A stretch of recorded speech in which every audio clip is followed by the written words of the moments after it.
So we found a dark little corner here of GDC that where we've sat down to see a new game from Red Lynx.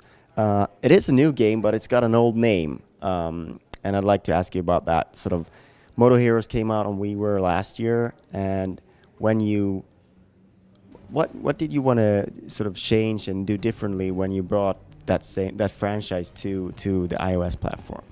Well, you are right. MotoHeroz launched on WiiWare last year, and from the start we knew that this is a game that will be interesting for much bigger audiences. But as a developer, we have always cherished the idea of doing a game that's perfect fit for any individual platform. So we had the WiiWare game where we knew that the gameplay would very well fit to number of mobile devices. But we also knew that these devices kind of like they have a certain user base, that the type of features that players like, and also the devices have certain strengths that should be utilized very strongly. So basically we started redesigning the MotoHeroz game in a bit new way, where we had even more focus on the single player experience, on how people can go through the adventure, the racing platforming adventure through the game, kind of like get rewards while they are playing, and then unlock new environments and proceed in the gameplay, and eventually start discovering that there are a lot of hidden things that you can find in the game and get back to the old levels that you have already played. Then we have had a lot of success with our asynchronous gameplay on the leaderboard-based competitions. That was one thing that we wanted to bring very strongly in this game, and I think it's going to be really interesting to see how people take it, because it's been a big hit within our office. Yeah, and I think most people associate Red Lynx with the Trials games, and you're bringing out Trials Evolution very soon, hopefully, yes, or this year at least. And you said that this game could be seen as the marriage between Trials and Super Mario. Yeah. Could you expand a little bit on what you mean by that? Yeah, on Trials HD on Xbox Live Arcade, it's a kind of like it's been a hugely successful racing platforming game, where a lot of the focus is on the kind of like absolutely polished physics-based gameplay, and the idea of trying to beat those last seconds and the last fractions of a second out of your time in order to beat your friends. And that's a very kind of like good core gameplay mechanics that we know inside out. But on these devices we felt that there is an audience that would like to have this competitive element in the game, but then on the other hand there is also a much bigger audience that most likely would like to experience that thrill of developing your own skills in a physics-based gameplay, but not necessarily all the time compete against other players. And that was the thinking how we started to approach kind of like how we should bring a physics-based, our best knowledge on the physics-based gameplay to iOS devices. And we saw that the gameplay mechanics of Trials is an extremely good fit. But then on the other hand, the many Mario games, as an example, that we appreciate a lot, they bring you constantly something new and let you explore things and let you find new things and give you reward by kind of like discovering new things all the time. So our idea with MotoHeroz has been to combine these two elements, kind of like adventurous discovery and then the physics-based thrilling racing competitiveness. So a lot of things are happening with Red Lynx, and you were actually purchased by Ubisoft last year, was it? Yes, last year.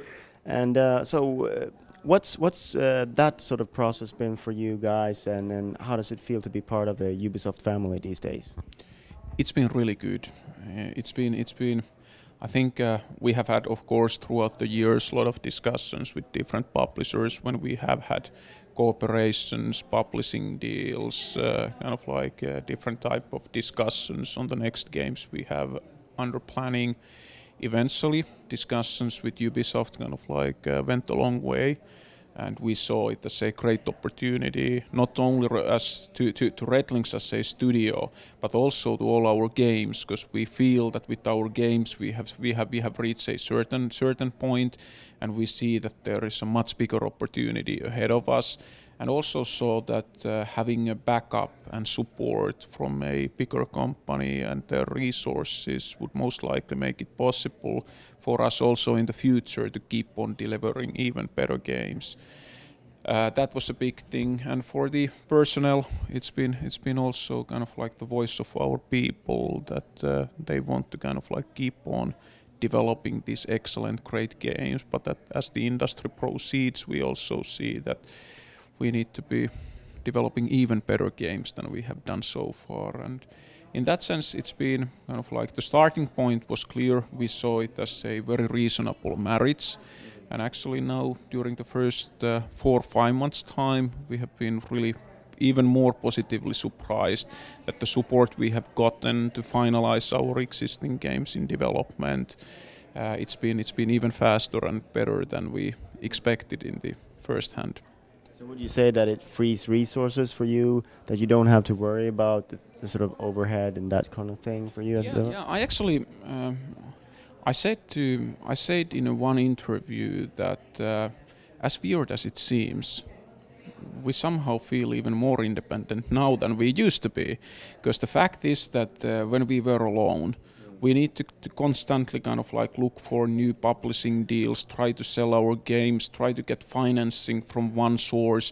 We needed to do all the kind of like important sub-support functions like quality assurance and testing and localization and human resource management, all these type of things that are absolutely kind of like crucial and important for developing a great game.